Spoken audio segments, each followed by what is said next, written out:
আসসালামু আলাইকুম। আমি তানজিল আহমেদ নিলয় রাশিয়ার রস্টভ থেকে বলছি। আমি বর্তমানে রস্টভ স্টেট মেডিকেল ইউনিভার্সিটিতে পড়াশোনা করছি।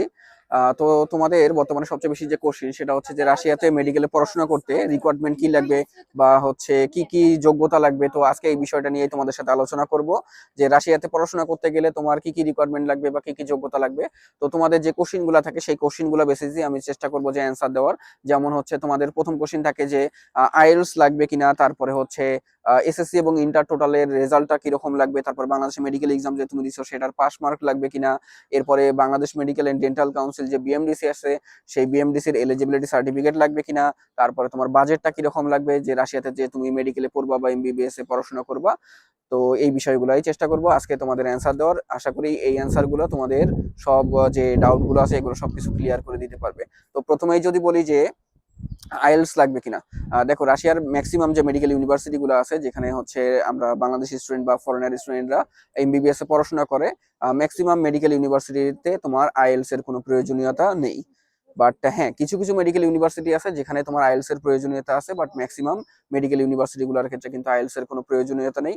এরপরে যদি বলি যে তোমার এসএসসি এবং ইন্টারের টোটাল রেজাল্ট কিরকম লাগবে। দেখো আমরা যারা বাংলাদেশ থেকে রাশিয়াতে মেডিকেলে পড়াশোনা করতে আসি আমাদের ক্ষেত্রে কিন্তু যে এম্বাসি আছে, রাশিয়ান এম্বাসি ফেস করেই কিন্তু আমাদেরকে আসতে হয়, ইন্টারভিউ দিয়ে আসতে হয়। তো সেক্ষেত্রে আমি সবসময় প্রেফার করি যে যদি তোমাদের এসএসসি এবং ইন্টার টোটাল দুইটা মিলে 9 পয়েন্টের বেশি থাকে তাহলেই তোমরা রাশিয়ার জন্য ট্রাই করো। বাট যদি 9 পয়েন্টের কম থাকে তাহলে সেক্ষেত্রে বলবো যে 8 পয়েন্টের উপরে থাকলে তোমরা রাশিয়ার জন্য কিন্তু ট্রাই করতে পারো। তো এই জন্যই আমি বলি যে সবসময় সাজেস্ট করি যে যেই আমাকে জিজ্ঞাসা করে ভিডিও দেখে বা হোয়াটসঅ্যাপে যেই জিজ্ঞাসা করে তাদের কিন্তু প্রত্যেককেই আমি বলি যে তোমার এসএসসি এবং ইন্টার দুটা মিলে যদি টোটাল 9 পয়েন্টের বেশি থাকে তাহলেই কিন্তু তোমরা এর জন্য অ্যাপ্লাই করতে পারো বা আসতে পারো। তো তোমাদের অলরেডি অ্যান্সার দিছি যে আইএলটিএস এর প্রয়োজনীয়তা লাগবে কিনা, এরপরে হচ্ছে যে এসএসসি এবং ইন্টার দুটা মিলে টোটাল কত পয়েন্ট লাগবে বা কিরকম রেজাল্ট লাগবে। এরপরে আরেকটা কোশ্চেন যেটা আছে যে তোমাদের মেডিকেলে বাংলাদেশে যে পরীক্ষা দিচ্ছ সেই পাস মার্ক লাগবে কিনা বা পাস মার্ক তোমাদের যাদের আছে আবার অনেকের নেই। তো এই বিষয়ে যদি বলি, দেখো তোমরা যারা মেডিকেলে এক্সাম দিছো পাস মার্কটা আছে বা অনেকের ক্ষেত্রে দেখা গেছে পাস মার্ক নেই। তো এই যে যে রেজাল্টটা বাংলাদেশ মেডিকেলে যে তোমরা পরীক্ষা দিছো, ভর্তি পরীক্ষা দিছো, এই রেজাল্টের কিন্তু কোনো প্রয়োজনীয়তা রাশিয়ার মধ্যে নেই।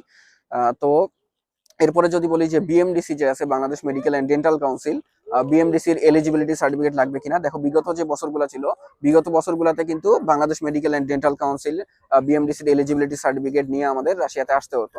অর্থাৎ রাশিয়াতে পড়াশোনা করার ক্ষেত্রে আগেই কিন্তু পারমিশন নিয়ে আসতে হতো যে আমি বাইরের দেশে মেডিকেলে পড়াশোনা করতে যাব বা এমবিবিএস এ পড়াশোনা করবো। বাট 2026 সাল থেকে নতুন নিয়ম করার কারণে তোমার হচ্ছে এখন Bangladesh medical and dental council বা বিএমডিসির এলিজিবিলিটি সার্টিফিকেটের কিন্তু আর কোনো প্রয়োজনীয়তা নেই।